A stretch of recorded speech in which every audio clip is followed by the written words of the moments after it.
everyone has ideas, but when you go to put them on paper, it is extremely hard. When there's a lot riding on it, right? So that is what I have seen to be very beneficial.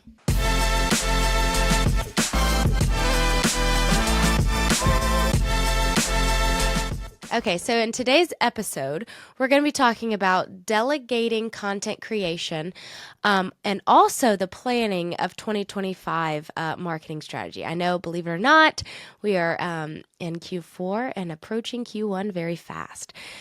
So we'll just go ahead and dive right in. We are big delegators. I was not always a delegator. Reade did talk about the benefits and kind of schooled me on it and how really it is better for business and personal. So we're just going to dive right in.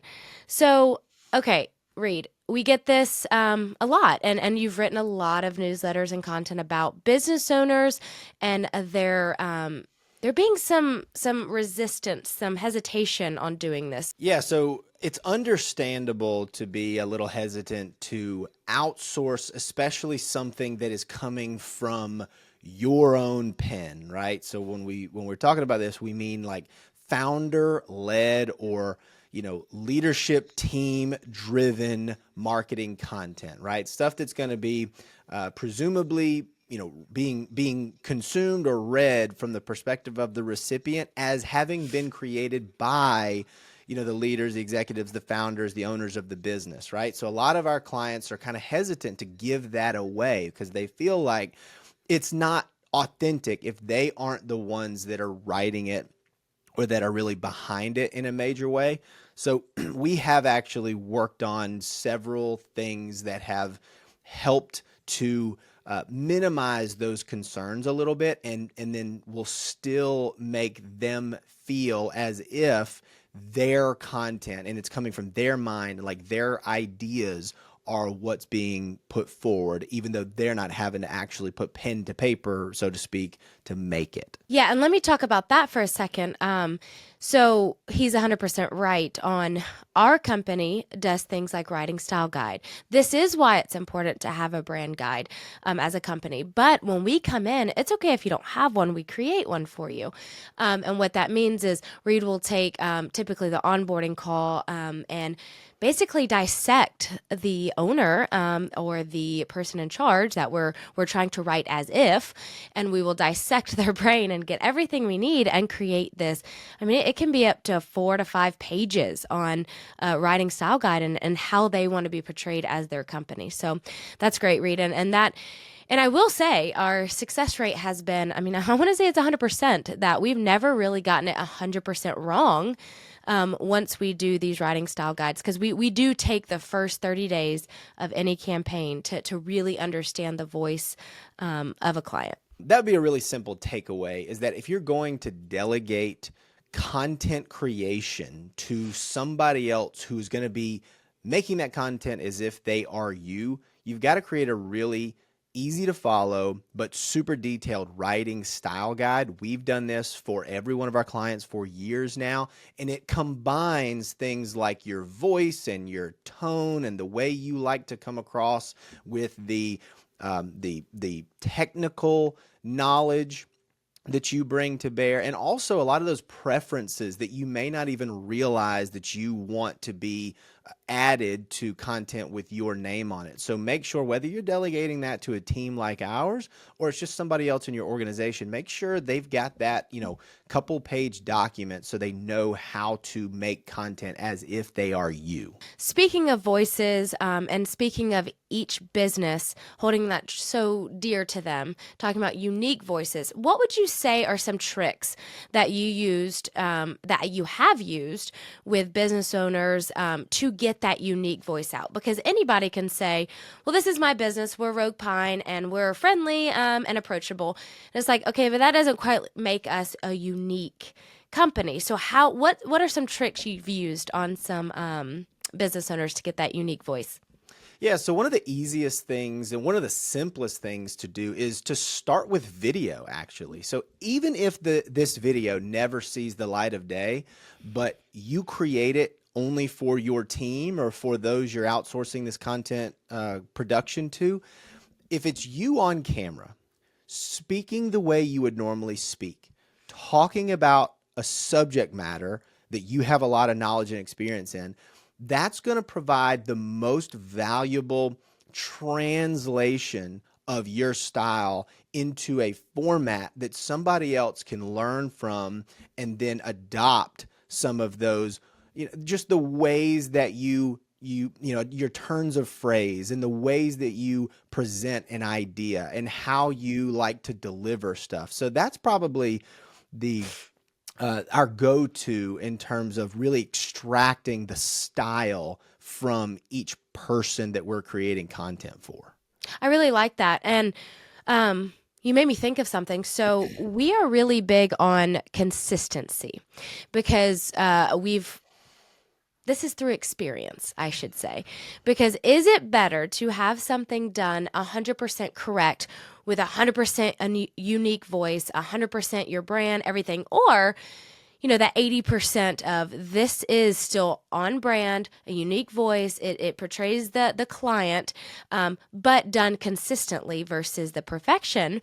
You get that analysis paralysis. And you know what? In the early stages, not a lot of people are reading it anyways, but it's more consistent to build up that fan base, that build up that audience. And then you critique it over time. So Reade, talk about how we actually implement that, because we as ops, right? I am such a stickler on deadlines, but Reade, you also you're the first thing we put out for our clients and us.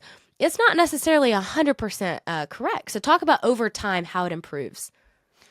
Yeah, so you've got to let go of this idea that anything that you do is going to be perfect, right? That is the most common, roadblock. That's the most common stronghold that a lot of our clients and a lot of founders, a lot of leaders have, is they want everything that their company or that they put out to be, they don't say the term, right? They won't say they want it to be perfect, but that's what they're chasing.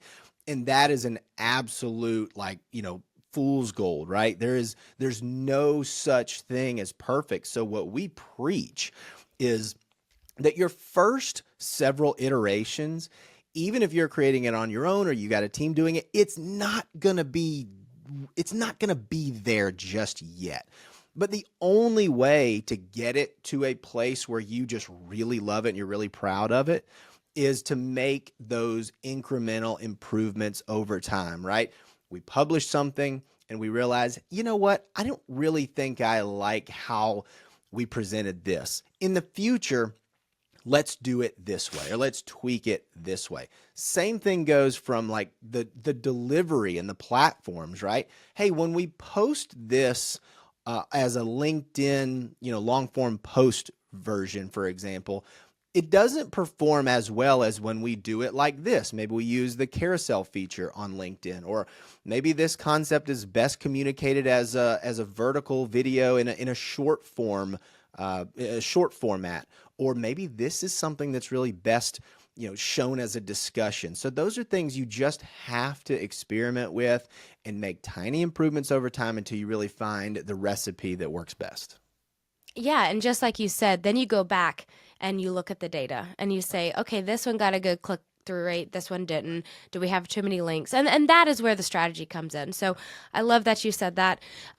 So now we get this specific question a lot. So now this is a tangible thing, an actual tangible thing.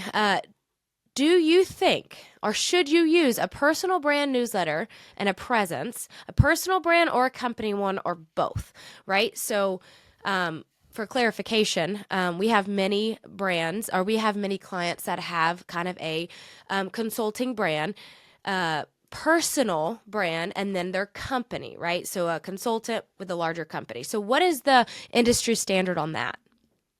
Well, the industry standard is something we will reference, but never something that we trust as gospel, right?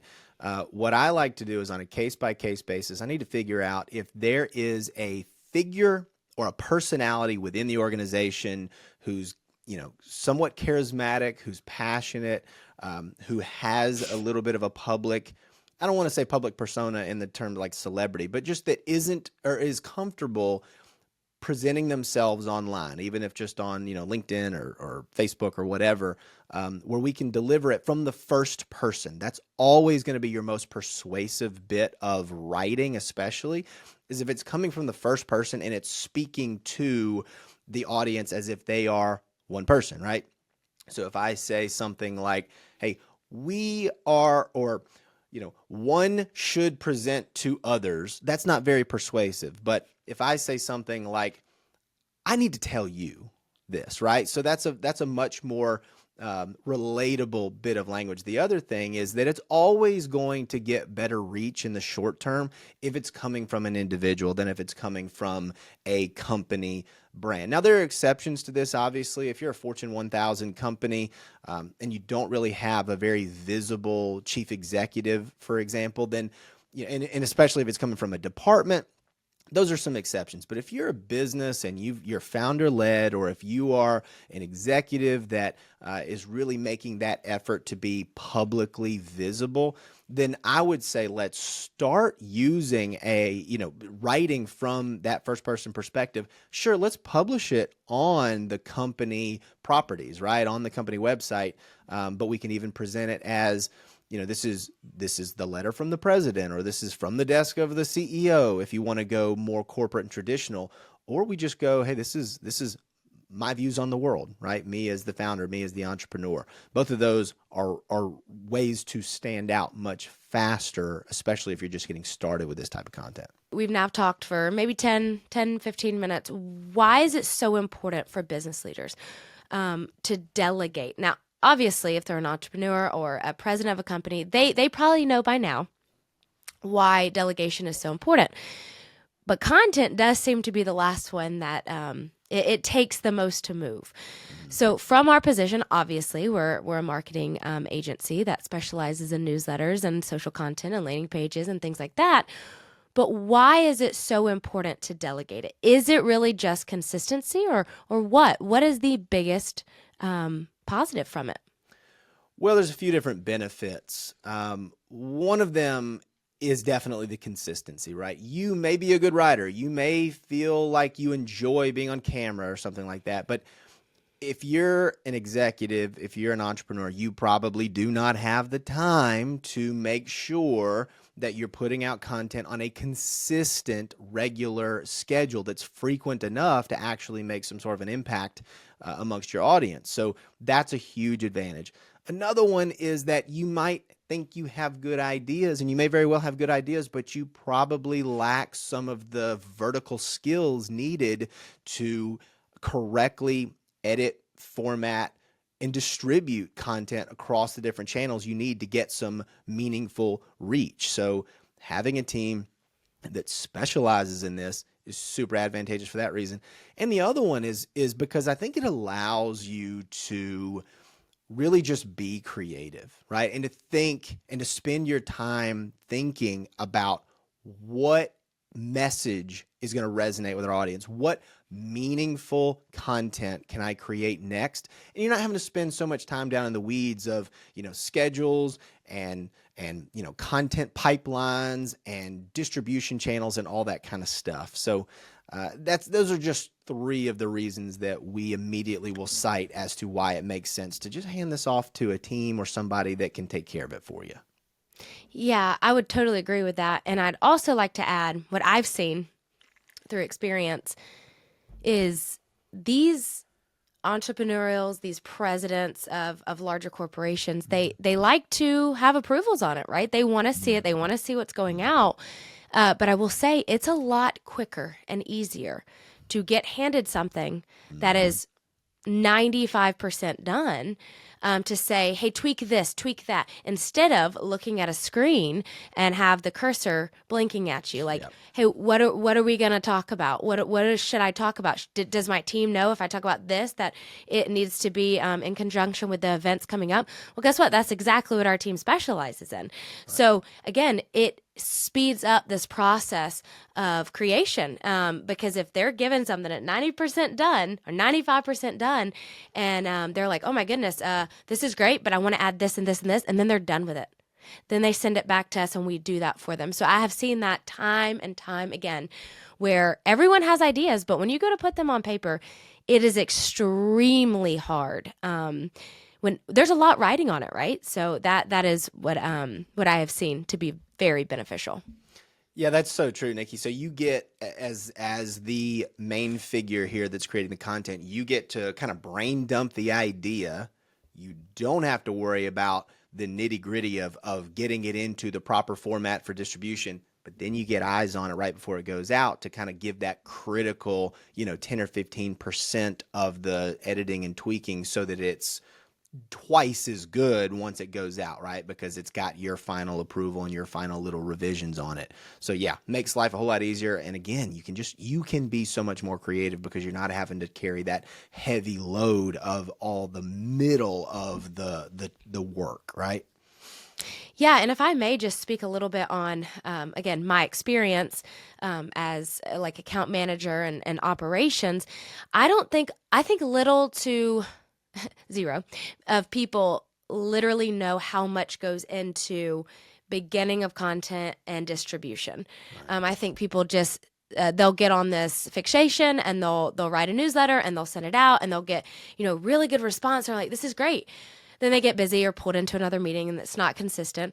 But also, the newsletter isn't super consistent with the social post, or they're not even doing social post, right? And I'm not saying they have to be 100% correlated, but it needs to be the gist of it, right? A lot of people don't do newsletters that look similar. So your audience is going, well, what is this? What are they, right? Audiences or potential buyers, prospects don't want to be confused at what I'm supposed to do with this. Like, right? There needs to be a very clean way of like, hey, what's next? I want to do this. I want to follow up with this. So I'm here to say that I have seen through experience that I don't think people really understand how much goes into it. Content calendars. Like I said, we've talked about in previous podcasts, we're 30 to 45 days ahead. We're already looking at January for events and things like that for clients. So it's not just, okay, what's in November, right? We are ahead. And I think people fail to realize that because they have other stuff that takes precedence and that is more urgent than this. So this is just the consistency of content creation. Okay, so now we've spent a lot of time talking about why it's important to have content creation. So why is it relevant to now talk about marketing strategy and planning for 2025? We are obviously all looking for a great new year, a great year of 2025. So talk about marketing strategy and how content creation and delegating it is so important in Q4. Yeah, so at the time of this recording, right, we're inching closer to Thanksgiving. By the time anybody's watching this, you guys are probably already into December. If you have not gotten started on your 2025 planning and especially your marketing strategy planning, you are probably late. And now I'll give you all the benefit of the doubt. It sneaks up on us. We always joke about how like Halloween hits and then it's just like a slingshot that rockets you into January. It feels like that for us every time.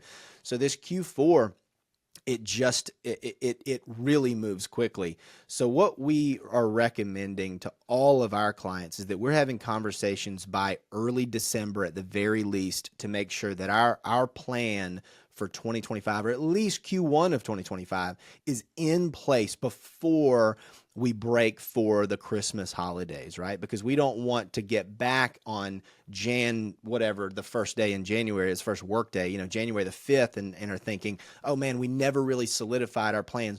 We want content going out in January as soon as people are getting back to work. We want to know what we're doing when we get back to work in January. And so that we're not behind the 8 ball, but that we're already making progress towards those Q1 objectives. So that's the first thing that we talk about. The second thing is that you need to have your team in place knowing exactly what they need to do to position us to achieve those Q1 and 2025 objectives, right? Everybody needs to know what their specific role is in the project rather than we get together, maybe even we are ahead of schedule and we're getting together in December, but everyone's going, running around like crazy because the holidays are coming up.